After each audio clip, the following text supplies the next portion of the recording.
আচ্ছা, আমরা মনে আছে যে আজ থেকে মনে হয় মাস খানিক হয় না,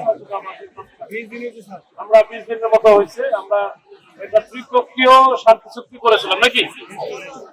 ত্রিপক্ষীয় শান্তি চুক্তি, এর মধ্যে আইডিয়াল কলেজ একটা পক্ষ নাকি, বড় একটা পক্ষ, আর একটা পক্ষ ছিল ঢাকা কলেজ, আর একটা ছিল সিটি কলেজ। এই যে আমরা ওইখানে এত মহা সমারোহে এই জিনিসটা করলাম, আমি বারবার বলতেছিলাম যে শান্তি চুক্তি যেন বিঘ্নিত না হয়, কেউ যেন শান্তি চুক্তি বিঘ্নিত না করে। তার জন্য আমাদের একটা কমিটি আছে, তোমাদের নিজস্ব প্রশাসন আছে, নিজস্ব কলেজ আছে, তার সাথে যদি কোনো কারণে কেউ অন্যায় করে, ধরলাম যে তোমার উপরে চরম অন্যায় করছে, তোমাকে মারধর করছে, অথবা অন্য কোনো ভাবে তোমার উপরে ক্রিমিনাল অফেন্স হয়েছে, সেটার তো জায়গা আছে, আছে না? ওইখানে বলো, ওইখানে বলার পরে তারপরে যদি আমরা এরপরে থানা আছে না, থানা আছে তো নাকি, থানা আছে, এরপরে থানাতে আমরা প্রতিকার চাবো। যদি থানায় প্রতিকার চাওয়ার পরেও যদি না পাও, তুমি যা ইচ্ছা করো, যে আমার কোনো জায়গায় আমার প্রতিকার দিল না, আমি এখন আমার মতো করে যা ইচ্ছা তাই করবো।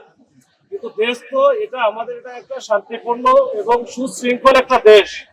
এইখানে যেটা সরকার আছে, এখানে রাষ্ট্র আছে, এখানে বিভিন্ন রকমের প্রশাসন আছে, সেই ক্ষেত্রে যদি আমরা আমাদের মতো করে ইচ্ছা মতো চলতে চাই তাহলে হবে বলো?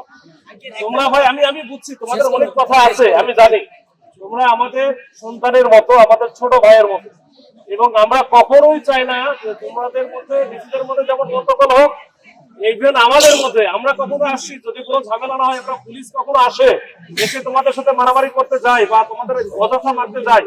আসলে একটা ঘটনা যখন ঘটে গেছে, এই যে ঢাকা কলেজের দেখলাম একটা বাসে তোমরা আক্রমণ করছো বা বাস ভাঙচুর করছো, এখন কি কারণে করছো এটা আমি এখনো জানি না, স্টিল নাও। আচ্ছা, যদি হামলা করে থাকে তুমি, তাহলে কি পাল্টা হামলা তোমার করার দরকার আছে? তোমার তো আগে ওই দিকে বলা দরকার। আরে বাস ভাঙচুর করার আগে তোমার তো উচিত ছিল যে তোমাদের যে প্রশাসন আছে তাদেরকে জানানো। আরে আমরা আছি তো ভাই, আমাদের একটু আপনারা কনসেন্ট্রেশন ওদিকে দিয়ে বলেছিলাম ওই দিনে, যেদিন আমাদের একসাথে বসা হয়েছিল, যখন কেউ এই যে আমাদের ছাত্র বা ছাত্রী যদি কেউ আহত হয়, গুরুতর আহত হয়, এর দায়ভার বা এর দায়িত্ব বা এর যে প্রভাবটা, এটা ওই ফ্যামিলি ছাড়া আমরা হয়তো যারা অন্য ছাত্র আছি, অন্য আমরা যারা প্রশাসনে আছি বা যারাই থাকুক, শিক্ষক থাকুক, কেউই কিন্তু ওইভাবে দুই একদিন হয়তো আমরা একটু কি করবো, সহানুভূতি জানাবো, কান্নাকাটি করবো, কিন্তু এরপরে আমরা ভুলে যাবো। কিন্তু তার যে ফ্যামিলি, তার যে পরিবার, এটা সারা জীবনের জন্য বয়ে বেড়াবে, তার উপরে আর কেউ নাই। এটা মাথায় রাখতে হবে। তোমার বাবা মা এদের জন্য সাফারার হবে এবং এটার জন্য সারা জীবন বয়ে বেড়াবে। তো এইটা মাথায় রাখো, তোমার নিজের ফ্যামিলির কথা চিন্তা করে।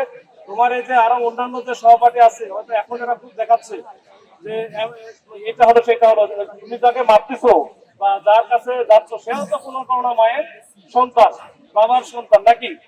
তাহলে সে যদি মারা যায়, যে একই বিষয় হলো, বা গুরুতর আহত হয়, একই বিষয় হলো।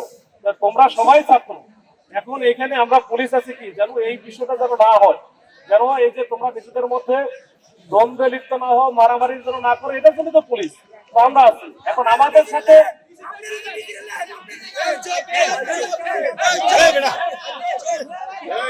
ভাই পুলিশ যখন, আচ্ছা আমার কথা হচ্ছে,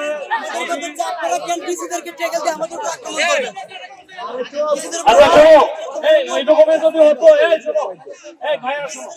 আমি বলি, আমরা যদি তোমাদেরকে শত্রু মনে করতাম তাহলে তো এখানে আসতাম না। আমি আসছি কেন, কারণটা কি, যে তোমরা আমার একেবারে আমাদের আপনজন, তোমাদের কিছু হলে, ক্ষতি হলে সেটা আমাদেরও হয়, তো এটা মাথায় রাখতে হবে। তো এটা যদি কোনো ভুল বোঝাবুঝি, শোনো, তোমরা যেমন এই যে পুলিশকে কি আক্রমণ করতে পারো, ওটাও করা যাবে না। তোমার কাজ কি, পড়াশোনা করা। এখন এই পড়াশোনার বাইরে হয়তো হ্যাঁ হতে পারে, কোনো একটা ঘটনাও ঘটতে পারে, আমাদেরও দোষ থাকতে পারে, পুলিশেরও দোষ থাকতে পারে, যে একটা সদস্যের দোষ নাই এমন বলতেছে না, আমাদের কয়েকজন সদস্য গুরুতর আহত হয়েছে ইট লেগে, তো এটাও হইতে পারে। এটা নিয়ে আমি কোনো কথা করতেছি না, তোমাদের ব্লেম দিচ্ছি না, কিন্তু এটা নিয়ে তোমাদের যেটা করতে হবে ভাই, এটা এরপরে এরকম